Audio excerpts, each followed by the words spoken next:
सभी प्यारे छात्रों का एक बार फिर से स्वागत है और अध्याय 3 में आगे बढ़ते हुए आज हम करेंगे इसका उदाहरण 8। तो चलिए सबसे पहले ये सवाल पढ़ लेते हैं। बहुत इंपॉर्टेंट है, इसको अच्छे से समझना, ठीक है। कॉपी पेन लेकर बैठ जाओ। हम उसी तरीके से हल करेंगे जैसा हम एग्जाम में करना है, ताकि नोट्स भी बन जाएं और समझ भी आ जाए, ठीक है। सवाल दिया गया है, दो व्यक्तियों की आय का अनुपात 9:7 है और उनके खर्चों का अनुपात 4:3 है। यदि प्रत्येक व्यक्ति प्रति महीने में 2,000 रुपये बचा लेता है तो उनकी मासिक आय ज्ञात कीजिए। अब ये सवाल थोड़ा समझना पड़ेगा, तो हम रफ पेपर का यूज़ कर लेते हैं। देखो, कोई भी व्यक्ति कमाता है तो उसकी कुछ आय होती है। सबसे पहले हम लिखेंगे यहाँ पे आय। आय मतलब जो उसको पैसा मिलता है, सैलरी जो आती है हर महीने, वो उसकी आय कहलाती है कि हाँ इतना पैसा उसके पास आया। लेकिन आय के साथ साथ कुछ खर्च भी लगे होते हैं। जैसे आपके पिताजी कुछ पैसा कमाते होंगे तो कुछ खर्च भी करते होंगे। महीने में उन्हें जितना पैसा मिलता होगा या साल भर का जितना पैसा मिलता होगा, कुछ खर्च भी होता होगा।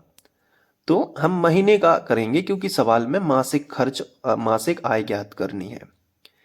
तो ये हो गया आय कि कोई व्यक्ति कितने पैसे कमाता है और उसका महीने में कितना खर्च होता है। अब मान लेते हैं कि आय को हम x से दर्शाएंगे और जो खर्च है उसे हम y से दर्शा लेते हैं। अब इन्होंने कहा है कि दो व्यक्ति हैं, ठीक है। दो व्यक्तियों की आय का अनुपात है 9:7। किसका अनुपात दिया गया है, यहां पे अंडरलाइन करो। आय का अनुपात दिया गया है कितना, 9:7। 9:7 को हम ऐसे लिख सकते हैं 9 और 7। तो आय का अनुपात है 9:7। आगे इन्होंने बताया है कि जो खर्च है, खर्च का अनुपात इन्होंने दिया है, इसको अंडरलाइन करो। खर्च का अनुपात कितना दिया गया है, 4:3। तो हम ऐसे लिख सकते हैं खर्च को 4:3, ठीक है। तो इन्होंने कहा है कि यदि प्रत्येक व्यक्ति प्रति महीने 2,000 रुपये बचा लेता है तो उनकी मासिक आय ज्ञात कीजिए। अब दो व्यक्ति हैं तो यहां पे हम लिख लेते हैं कि ये पहला व्यक्ति हो गया, पहला व्यक्ति, ठीक है। और यहां पे हम लिख लेते हैं कि ये दूसरा व्यक्ति है, ये हो जाएगा दूसरा व्यक्ति। पहले व्यक्ति और उनकी दो व्यक्तियों की, दोनों व्यक्ति साथ में है, दोनों व्यक्तियों की आय का अनुपात है 9:7। तो हम ऐसा भी मान सकते हैं कि पहले व्यक्ति की जो आय होगी वो होगी 9x और दूसरे व्यक्ति की जो आय होगी, मतलब उसको पैसे मिलेंगे, वो 7x के बराबर होंगे। फिर वो खर्च भी करता है तो पहला व्यक्ति खर्च करेगा 4x और दूसरा व्यक्ति, सॉरी बाई, यहाँ पे बाई होगा क्योंकि खर्च को हम 22 से दर्शाएंगे। तो उसको 9x पैसे मिले जिसमें से उसने 4 खर्च कर दिए। पहले व्यक्ति की बात हो रही है। उसी तरीके से दूसरे व्यक्ति को कितने पैसे मिले, 7x। उसने खर्च कितने किए, 3y, ठीक है। तो दोनों व्यक्ति, देखो सवाल में क्या लिखा है, बड़ा ही मजेदार चीज लिखी है कि प्रत्येक व्यक्ति यानी दोनों व्यक्ति प्रति महीने 2,000 रुपये बचा लेते हैं। यानी पहला व्यक्ति भी 2,000 रुपये बचा लेता है और दूसरा व्यक्ति भी 2,000 रुपये बचा लेता है। कितनी मजेदार बात है, दोनों ही 2,000 रुपये बचा लेते हैं। अब हमें ये बताओ कि किसी व्यक्ति को इतने पैसे मिले तो खर्च तो उसमें से घटेगा, यानी माइनस होगा खर्च।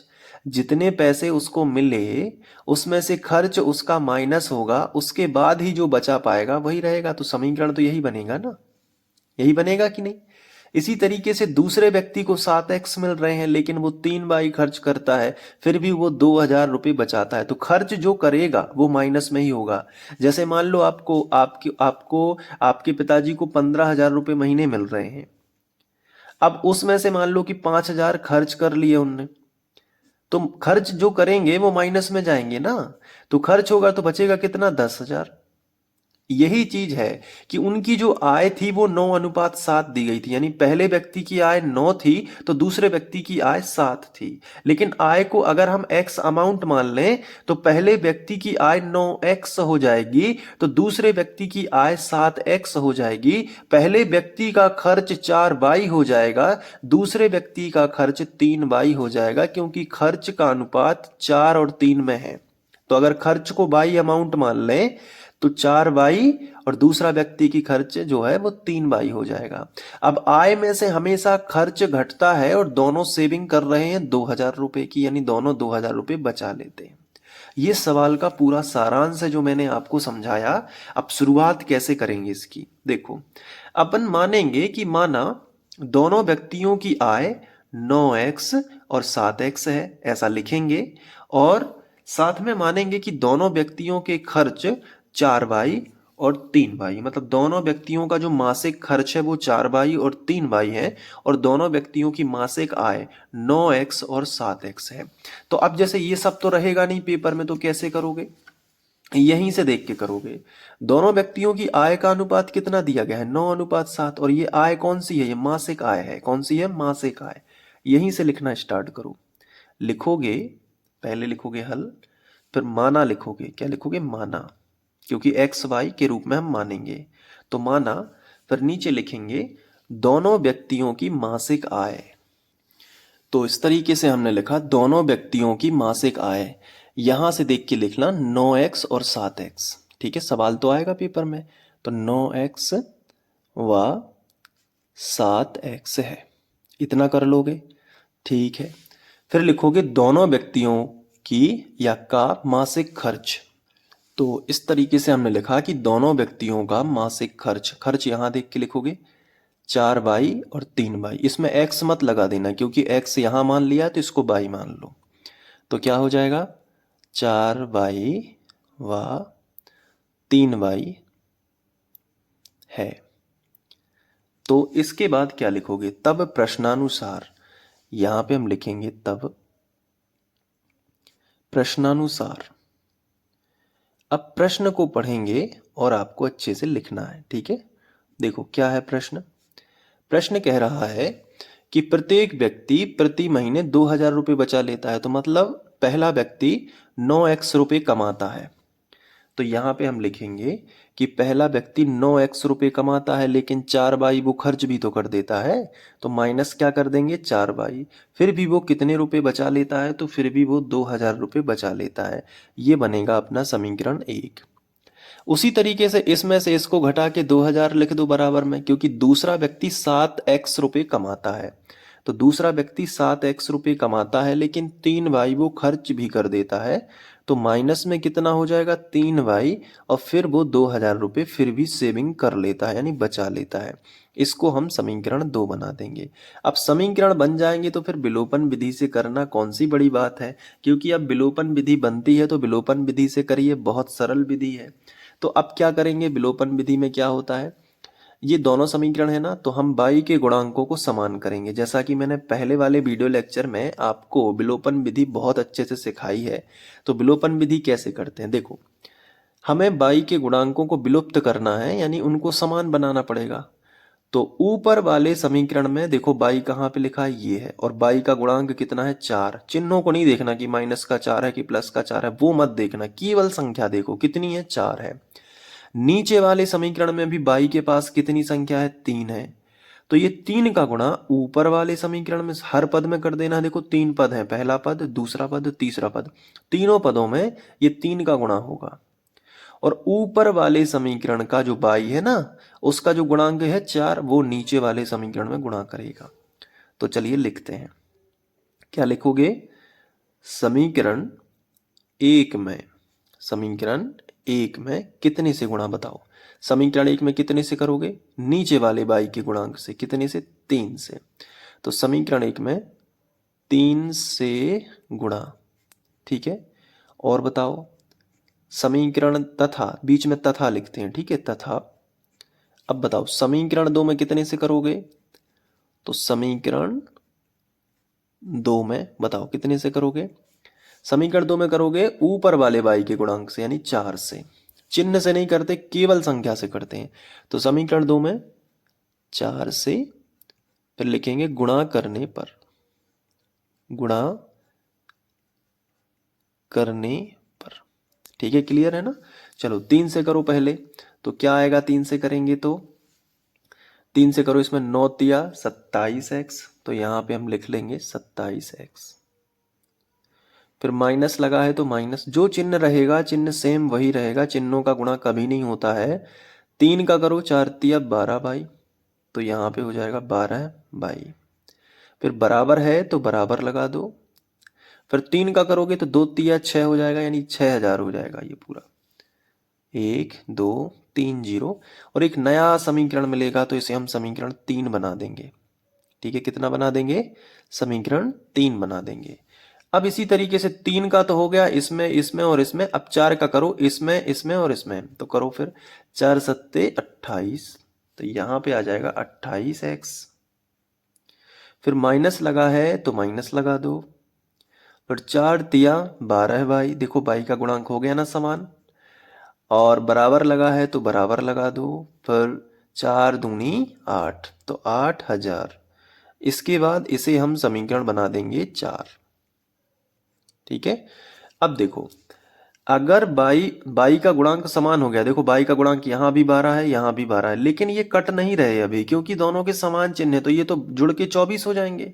लेकिन हमें ऐसा नहीं चाहिए, हमें तो काटना है, तो समान चिन्ह है, तो नीचे वाले समीकरण के चिन्ह बदल सकते हैं। कब, जब घटा सकते हैं, घटाएंगे तो ये ऋण का है तो धन का हो जाएगा। तो मैंने आपको क्या बताया है कि जब भी समान चिन्ह हो तो आप यहां जाके लिखोगे घटाने पर। क्यों लिखोगे घटाने पर, क्योंकि घटाने पे जब लिखोगे तभी तो नीचे वाले समीकरण के चिन्ह बदलेंगे। क्योंकि घटाने का रूल क्या होता है कि जो नीचे समीकरण लिखा होगा उन सब के चिन्ह बदलेंगे। तो देखो क्या हुआ, इनके असली चिन्ह लगाओ पहले, फिर बदलना, नहीं तो गलती हो जाएगी। तो 28 का असली चिन्ह क्या है, प्लस, क्योंकि कोई भी चिन्ह नहीं लगा रहता है तो प्लस माना जाता है। ये 12 के आगे माइनस लगा ही है। 8000 का असली चिन्ह क्या है, प्लस है। ये असली चिन्ह यानी ओरिजिनल चिन्ह लगाओ, फिर उनमें गोला लगाओ बाकायदा आराम से। ठीक है, और फिर उसका प्लस का उल्टा लिख लो माइनस, माइनस का उल्टा प्लस, और इसी तरीके से प्लस का उल्टा क्या हो जाएगा, माइनस। मतलब जो चिन्ह है उसका विपरीत कर दो। उसके बाद स्केल रख के एक सीधी लाइन खींचना है, उसके बाद जब चिन्ह बदल दो। तो देखो ये माइनस का 12 हो गया, ये प्लस का 12, अब कट जाएगा तो विलुप्त हो जाएगा, तो x में पूरा समीकरण होगा तो x का मान मिलेगा। तो ये तरीका आपको सीखना पड़ेगा, क्या, कि अगर दोनों बाई के गुणांक माइनस माइनस में हैं, यानी समान चिन्हों में हैं, या तो माइनस माइनस में हो सकते हैं या प्लस प्लस में हो सकते हैं, तो वो आसानी से अगर नहीं कट रहे हैं तो घटाने पे लिखो, अपने आप कट जाएंगे। क्योंकि घटाने पे क्या प्रोसेस होती है, नीचे वाले समीकरणों के चिन्ह बदल जाते हैं, नीचे वाले समीकरण के सभी पदों के चिन्ह बदलते हैं घटाने पर। और अगर जोड़ने पे लिखोगे तो नीचे वाले समीकरण के कोई चिन्ह नहीं बदलेंगे। ठीक है, ध्यान रखोगे कि नहीं। तो जोड़ने पे कब लिखोगे, जब ये माइनस का 12 और ये प्लस का 12 पहले से ही होता, लेकिन नहीं था ना, दोनों माइनस के थे। तो चलो अब आगे बढ़ते हैं। प्लस का 27 है, माइनस का 28 है, तो 28 में से 27 जाएंगे तो एक एक्स बचेगा, वो भी माइनस का, क्योंकि माइनस की संख्या बड़ी थी। ये माइनस का 12 वाई और प्लस का 12 वाई कट गया, तो सीधा 2 बराबर का 1 बराबर लगाएंगे, और माइनस का कितना हो जाएगा 8000, क्योंकि सॉरी 8 में से 6 जाएंगे तो 2000 होगा, ये 2000 हो गया। माइनस माइनस दोनों तरफ से कट जाएगा, तो x बराबर कितना आएगा, सीधा 2000। ये x का मान आ गया।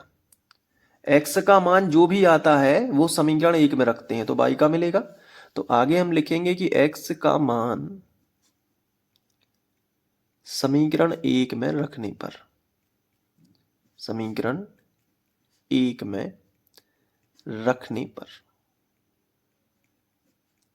तो समीकरण 1 ये है, क्या लिखा है 9x, तो 9 तो लिखेंगे लेकिन x की जगह पे 2000 लिख देंगे।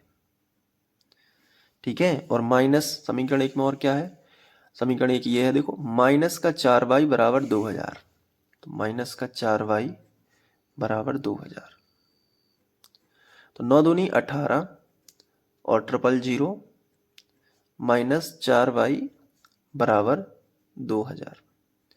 अब देखो इसका कर दो इस तरफ पक्षांतर, संख्या संख्या एक तरफ, तो माइनस 4y बस रह जाएगा इस तरफ, बराबर 2000 पहले से था। और माइनस का 18,000 इस तरफ आ जाएगा, तो क्योंकि प्लस का था तो माइनस का आएगा। अब देखो माइनस का 4y और यहाँ पे 18 में से 2 चले जाएंगे तो माइनस का 16 बचेगा, क्योंकि 16 माइनस का 18 था और प्लस का 2000 था। कोई भी चिन्ह नहीं है तो प्लस का होगा, तो अलग अलग चिन्ह है तो घटेगा। 18 में से 2 घटा दो 16 बचेंगे, बड़ी संख्या का चिन्ह हो गया। माइनस माइनस दोनों तरफ से काट दो तो आगे आएगा 4y बराबर 16,000।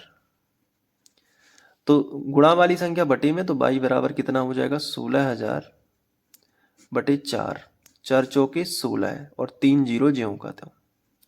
तो y का जो मान आएगा वो कितना आएगा 4,000। ठीक है, तो x का मान 2000 है, y का मान 4000 है, ये हमें पता चल गया। तो हमें ज्ञात करना था उनकी मासिक आय। तो मासिक आय ज्ञात कीजिए। देखो सवाल में भी लिखा है, तो उनकी मासिक आय ज्ञात कीजिए। और उन दोनों व्यक्तियों की मासिक आय कितनी थी, 9x और 7x। तो हमें वैसे भी y के मान की ज़रूरत नहीं थी क्योंकि x का मान मिल जाता है, तो हम आगे, लेकिन विलोपन विधि हमने पूरी ही कर दी है। अब हम x का मान बस रख देंगे और आंसर आ जाएगा। तो नेक्स्ट पेज पे चलते हैं। अब हम लिखेंगे दोनों व्यक्तियों की मासिक आय 9x व 7x थी। तो 9x की जगह पे हम मान रखेंगे जो कि है, ये देखिए यहाँ पे हमने x का मान कितना निकाला है 2000, तो दोनों जगह हम 2000 रख देंगे। 2000 यहाँ पे रख दिया व 7x की जगह पे 2000 यहाँ पे रख दिया। तो 9 दूनी 18,000 व 7 दूनी 14,000। तो 18,000 रुपये और 14,000 रुपये, रुपये भी साथ में आप लिख दो यहाँ पे, यहाँ भी लिख दो। तो ये मासिक आय पता चल गई। लेकिन अगर आपको मासिक खर्च पता करना है तो वो भी पता चल जाएगा। देखो यहाँ से पता चलेगा दोनों व्यक्तियों का मासिक खर्च कितना था, 4y और 3y। और चूंकि y का मान ऑलरेडी पता है, तो अगर पेपर में घुमा के आ जाए कि मासिक आय ना मास निकाल के मासिक खर्च निकालिए, तो वो ऐसे निकाल सकते हो, y का मान यूज हो जाएगा। लेकिन यहाँ पे y का मान यूज नहीं हुआ है, तो x का मान निकाल के भी हम रुक सकते थे, लेकिन हमें विलोपन विधि का पूरा प्रोसेस करना पड़ता है। तो आगे हमने y का मान भी निकाला और उसके बाद फिर हमने ये किया। क्लियर है? चलो अब नोट कर लो इसको। तो यहाँ से लिखना स्टार्ट करेंगे आप और अच्छे से लिखेंगे। इसके बाद यहाँ वीडियो को पॉज कर करके आप नोट कर सकते हैं। उसके बाद ये, फिर यहाँ पे,